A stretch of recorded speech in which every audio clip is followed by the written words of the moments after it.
C'est encore moi, Kenjo Mukendi, membre de l'UDPS. Je viens pour la deuxième émission. C'est juste une toute petite émission là, donc voilà, pour compléter la première. La première est déjà fixée, donc suivez-la, aimez, placez vos commentaires, vos suggestions, surtout le point où j'ai parlé de la manifestation, ou disons la caravane organisée par la société civile de Congolais des États-Unis d'Amérique. Voilà, caravane de paix, justice et stabilité. Donc, du 23 au 24, ils vont faire une caravane. Évidemment, ils seront assistés des amis qui viendront de la Belgique, de la France, de l'Europe. Ils viendront. Donc, voilà, c'est-à-dire du 23 au 24 janvier. Janvier, mois. Donc, la société civile des Congolais des États-Unis d'Amérique vont aller faire le sit-in à la Maison Blanche. Ils ont déjà l'autorisation. Comme la Maison Blanche, autorisation. Ils vont faire une manifestation là-bas.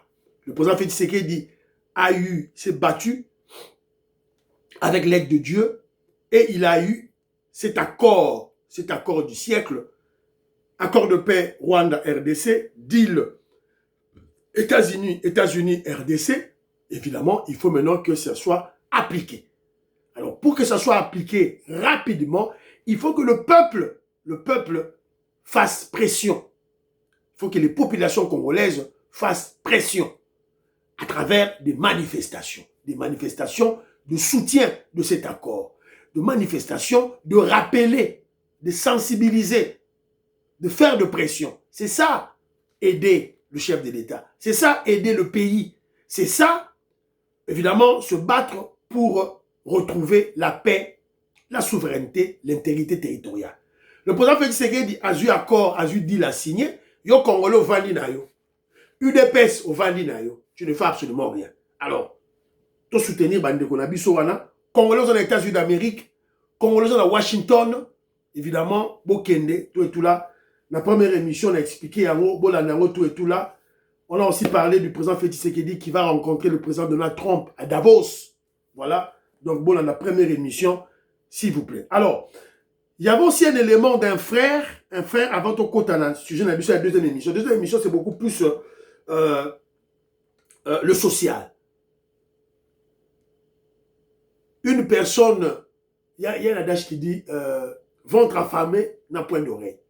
Ventre affamé n'a point d'oreille. Donc, quand quelqu'un a faim, à autant en nengeni, à ta beaucoup, ça les école à bien, à ta beaucoup université, mais ceux qui nous allaient zali, à ta beaucoup sali route, mais nous allaient zali, mais on ne fera rien. Voilà. Donc, il faut qu'il y ait des travailleurs congolais en bonne santé pour évidemment prendre le développement du pays à cœur. Voilà. Alors, le président Félix Tshisekedi a bandaki nango, boebi du solo ya kanyamaka sese. Au moment où je vous parle, les bruits de la fin des maïs, je crois maman Inège, Mateuse de Jorine, sœur Victorine Bouyamba ou maman Georgette Moukouna Baro, contredire Ngaïté. Voilà. Maman Ghislaine Choa, limité maman Ghislaine Choa, contredire Ngaï, tout maman Ngaï, Micheline Mpoui. Ils ne vont pas me contredire. Donc je crois que c'est quelque chose de vrai. Alors je salue le millionnaire Jean-Marie Ngandou, l'homme d'affaires Christian Kanye, la Pessibino Mbote, Christian Kanye, j'ai vu ton élément, voilà, et Denga Koutou pour la salle à l'émission. En tout cas, merci. Alors, il y a un frère, Joseph Roger Kambala m'a envoyé une petite vidéo d'un frère. Il est professeur des universités en France. C'est le professeur Jeff Lusamba Kachama. Alors, il donne ses points de vue, voilà, donc, de Boyo Kato, quand même, Moukier, tout et tout. Voilà, tout quand même. C'est lui qui doit être la base, le départ de tout ça. Donc ça veut dire que pour cela, j'ai un seul mot à la bouche, c'est tolérance zéro. Si on n'a plus la tolérance zéro, on va redresser les choses, on va changer les hommes, on va changer les mentalités. Tolérance zéro. Voilà. Okay.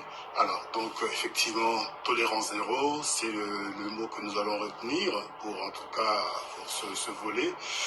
Maintenant, je m'adresse à l'économiste que vous êtes. Si aujourd'hui, on devait devait demander à l'acteur que vous êtes, comment dirais-je, de remettre le Congo sur les rails. Ce serait quoi vos éléments, comment dirais-je, sur quoi en tout cas vous tablerez justement pour atteindre cet objectif en tout cas de développement, de la relance économique de notre pays. Alors, moi je pense que la première mesure qu'il faut prendre, ou le premier geste qu'il faut faire, je viens de le dire tout à l'heure, c'est changer l'homme. L'homme congolais, il a un vrai problème. Moi, j'ai eu la chance de voyager un peu à travers le monde, surtout dans des pays asiatiques. Tant qu'on n'a pas changé la mentalité de l'homme congolais qui, à mon avis, excusez-moi de le dire, elle est faisandée. Et chacun il essaie de rouler l'autre. Tant qu'on n'a pas roulé, on croit qu'on est malin parce qu'on a roulé cette mentalité-là. Tant qu'on n'a pas changé, on ne peut pas faire grand-chose. Ça, c'est la première chose. Donc, il faut tolérance zéro pour changer l'homme, pour instaurer une justice. Parce que les investisseurs, s'ils doivent venir, il faut qu'ils sachent qu'on va dans un pays où nos intérêts légitimes seront préservés. Première chose. Deuxième chose il faut qu'on ait un programme d'action, qu'on ait un projet de société sur 10, 15, 20 ans, 30 ans. Comment nous voyons le Congo dans ces 20 ans? Pour cela, on ne demande pas d'inventer la roue. Il y a d'autres pays qui, avant nous, ont parcouru le même chemin, sont arrivés à un développement, ou du moins à l'émergence.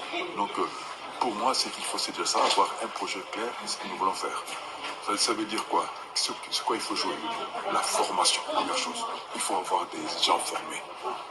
Il faut avoir des gens décidés. Il faut avoir des gens qui savent copier ce qui se fait de bien ailleurs. Comme je dis, on ne va pas inventer la roue. Donc ça, c'est pas compliqué. Alors, deuxième chose qu'il faut, qui retarde aussi notre développement, c'est la manière dont le pouvoir est centralisé. Quand je dis le pouvoir, c'est toujours le pouvoir financier. Les choses sont centralisées au niveau de Kinshasa. Il faut que tout le monde vienne à Kinshasa. Les gouverneurs sont à Kinshasa parce qu'ils viennent pleurnicher pour qu'on leur donne de l'argent, ce qu'on leur doit, qui n'est pas... Non, non. Il faut décentraliser le centre d'ordonnancement des dépenses. Il faut que, au niveau des provinces, les provinces puissent elles-mêmes décider de faire leurs routes. Je vais même plus loin, dans la ville de Kinshasa. Si on décentralise, comme je l'ai dit, ça veut dire que même au niveau des communes, c'est chaque commune qui doit faire sur son banc ses propres routes. Il n'y a pas besoin que ce soit toujours le gouvernement central. Ça ne peut pas marcher comme ça. Regardez au Congo aujourd'hui. L'État paye tout le monde. L'État paye les députés nationaux, les députés provinciaux, les administrateurs d'entreprise. L'État paye tout le monde. C'est pas possible. Donc, voilà. Donc, juste une partie. Boyoka, c'était un économiste de formation, professeur des universités dans, voilà, je crois, université en France, voilà, université de Lorraine. Voilà. C'est un peu ça. C'est une des connaissances de Joseph Roger Kambala. Donc, voilà. Donc, c'est un peu ça. Alors, passons maintenant à notre point. Maintenant, là, c'est point la biso autonomato lobela. Lelo, c'est le point de l'agriculture. L'agriculture. Ventre affamé n'a point d'oreille. Si un maçon a faim, comment il va faire? Il va construire une maison. Un architecte ou comment? Donc, on doit produire. Quel jour que j'étais à Kinshasa, évidemment après beaucoup de temps, hein, après beaucoup de temps, je suis rentré, bon. Alors quand on allait dans des marchés avec ma petite soeur, qui est juriste, hein, universitaire, voilà. Alors quand je lui disais que ma soeur, on ne produit pas. Il n'y a pas de production. Vous allez dans un petit marché, vous trouvez des petites tomates pourries, des poivrons pourris, des oignons pourris en petite quantité. Alors que lorsque on grandissait à l'époque, quand j'étais à Kinshasa, moi j'ai grandi à Lausanne, vous allez pas dans de grands marchés. Donc on avait un petit marché là, qu'on appelait ça Sola. Et d'ailleurs ma mère vendait de l'huile de palme, qu'elle achetait à PLZ ou bien qui venait dans le Mayombe. Voilà, on déchargeait des tonneaux à la maison. Maman vendait de l'huile de palme dans ce petit marché-là. Donc, il y a un endroit, on y allait souvent. Donc, si vous voyez, vous allez dans les rangées de Matembele. étalés. Les Biteku-Teku, le Pondou, à l'époque. Et maintenant, c'est pas possible. Alors, j'ai dit à ma soeur, ma soeur, Feli, on ne produit pas. On ne fait pas l'agriculture. Alors, elle, maintenant, vous voyez les gens, elle vit à Kinshasa, elle croyait que moi, voilà, je viens de l'Angleterre, voilà, tu vois, voilà, quand Kinshasa avec des orgueils là inutiles. Et pourtant, ce n'était pas le cas. Alors, quand je lui ai expliqué, écoutez, il y a l'agriculture industrielle, agro-pastorale, voilà, comme on a relaxabino siko. Mais il y a aussi l'agriculture de subsistance, l'agriculture de proximité. Dans le quartier, c'est partout, même dans ma poto, c'est partout. Aujourd'hui, moi, je suis allé dans la shop, BNQ. BNQ. Il y a un couteau. Na sombi couteau, pomme de terre. Na rolo nango nandaku nangaya. Na rolo nango. Je vais planter ça. Le week-end, d'ailleurs, je vais planter. Je plante mes épinards, je plante des trucs, tout et tout là. Je vais essayer les pommes de terre. Donc, quand vous allez même en Angleterre, vous trouverez des endroits que l'État a laissés pour cette agriculture de proximité, de subsistance. Alors, nous, à l'Ozone, on avait aussi un terrain vide dans le camp Tchatché où on faisait des Biteku-Teku, les épinards, tout et tout, qui inondaient les marchés proches. Alors, tous ces espaces ont été vendus. Vous allez à Bangal, il y avait les pépinières, c'est vendu. Alors, comment les gens auront cette agriculture de proximité? Parce que ça nous donne des légumes fraîches, bio. Voilà. Alors, quand je lui ai expliqué, elle a compris, elle a dit, ah, tu as raison. Voilà. Et on doit interpeller l'autorité. On doit créer des endroits, des espaces où les mamans maraîchères, les mamans, pas seulement les mamans maraîchères, pratiquement tous les Congolais, ils doivent faire ça, ils doivent appliquer cela. Ici en Angleterre, ce n'est pas seulement maman maraîchère. Non, c'est tout le monde qui fait ça. Quand tu as cette envie, voilà, ça la rayango. Les ingénieurs, les avocats, les médecins,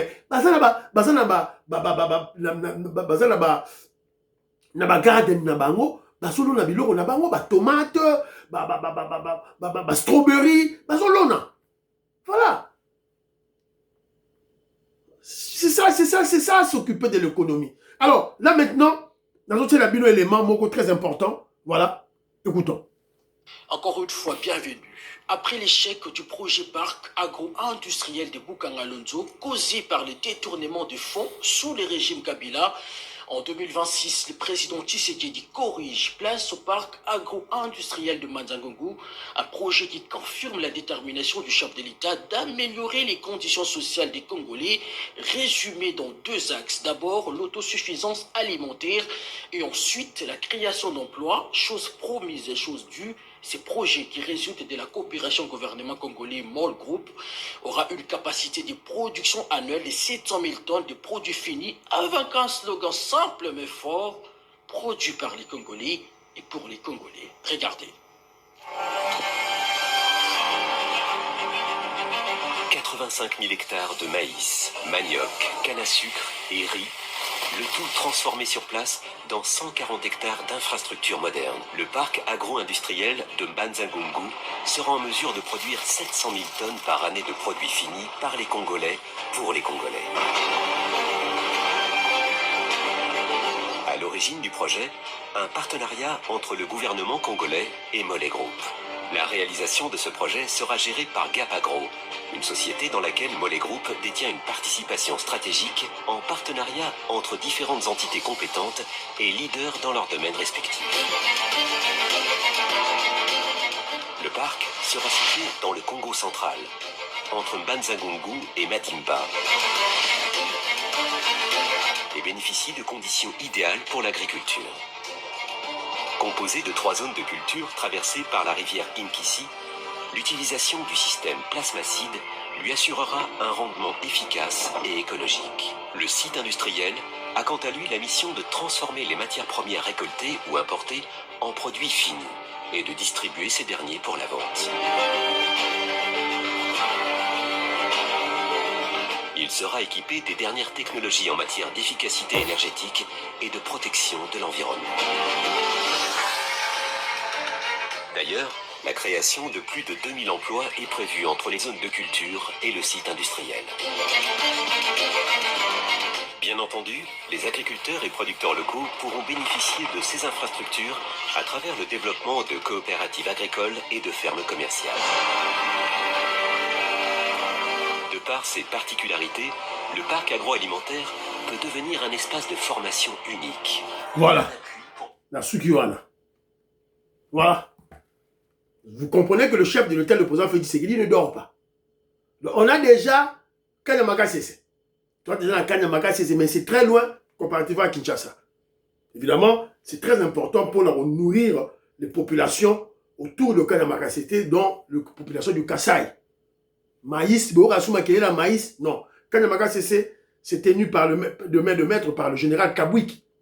Évidemment, malheureusement, nous déplorons le fait que le général Kabwik utilise les journalistes kabylistes dans la promotion, la sensibilisation des activités de Kanyamaka CC. Et d'ailleurs, le travail qu'ils font, il y a Odia, Élisée Odia, il y a Jean-Pierre Kayembe, il y a John Kabamba, John Kabamba qui est arrêté, il est en prison, John Kabamba qui est arrêté, ils sont à 3, ils sont des kabylistes. Alors pourquoi le général Kabwik les utilise? Alors, vous remarquez, alors que l'UDPS ou le régime dispose des communicateurs, des journalistes qui peuvent bien faire ce travail. Mieux que cela précité en amont. Alors, et vous avez remarqué qu'il y a beaucoup de choses qui sont faites au niveau de Kanyamaka CC, le peuple ne connaît pas. Pourquoi? Parce que ces journalistes, évidemment ces journalistes, ces Congolais sales de mauvaise qualité, des kagamistes, de katombistes, de kabylistes, évidemment, ils ne veulent pas donner la vraie information, la bonne information, l'information suffisante pour que le Congolais sache ce qui se passe au niveau de Kanyamaka CC. Donc le général Kabwik doit rectifier voilà, je dirais, son tir à ce niveau-là, au niveau de la communication. Voilà. Mais sinon, sur le travail de la production, il y a des bœufs, voilà, des vaches qui sont là-bas en reproduction au niveau de Kanyamaka CC. Voilà, il y a le maïs, il y a beaucoup de choses là-bas. Voilà, donc, et puis, vous savez, on a pu transformer, le président Félix Tshisekedi a pu transformer les Koulouda en agents de développement, en producteurs, en maçons, en menuisiers. Voilà. Alors, Kanyamaka CC, le général Kabwik aussi, a aussi un terrain au Congo central. Tout l'accès qui bino a. Parce que le terrain est au Congo central. Alors, ça maintenant aussi, là, c'est un nouveau projet au niveau de Banzangungu, entre Banzangungu et Madimba, au Congo central. Donc, côté, il y a la rivière Inkisi. Donc, ça sera un très bon projet. C'est très bien. On doit investir dans l'agriculture. C'est ça. On doit investir dans l'agriculture. C'est ce qui fait la force d'un pays. Je vois que Vénérant Mampoyi, cette fois-ci, il va pas dire le contraire. Il faut investir dans l'agriculture, l'élevage. C'est ce qui rend un pays pratiquement indépendant. Un pays indépendant, c'est ça. L'autosuffisance alimentaire. On doit commencer à produire chez nous. La production bilanga, élevage chez nous. Et le président Félix Tshisekedi connaît ça. Il y a tout ça au sale. Le président Boye. Tout le monde en 2028, Jean-Louis Sangouila, Pati Chindele, Willy Bochard, Willy Tchekabou, Willy Chims, Bolobi Nini. Maestro que c'est fou le Bolobi Nini. Tout droit kaka, ou bien tout ça la dengue ni le président de Sayo, Bana Congo, le président Colin Mouaza, Moïse Kabonga, Djoubek, tout ça la dengue ni. Tout droit kaka, 2028, tout droit kaka. Tout droit kaka. Fati, tout droit kaka. Tu recharger Ndengeni. Port à l'eau profonde. Belge, 80 ans, il a aboula en coup tout. Mobutu 32 ans, boulé coup tout. Il peut quand même aboula en coup tout. Port à l'eau profonde. On utilisait le port de Brazzavillois et de l'Angola. Et qu'en est-il de notre souveraineté? Parce que ce sont Somi Mandouki, ça soit Royeba. Lorenzo Royeba. Voilà. Alors que nous avions un président Mobutu, Et on n'a pas de port en eau profonde. Il fallait attendre le président Félix Tshisekedi pour tous en apport en eau profonde. Voilà un élément, oyo, ngapona ngai, botika fachi, 2028, 2029, 2030, fachi va continuer. D'ailleurs, quand guerre est à Est, tout ça n'est. Guerre est à Est, c'est quoi? Guerre est à, tout ça n'est. Émission Sili, dialogue est exacté. Dialogue est exacté. Dialogue est exacté. Ouais, puis nous, dialogue exacté.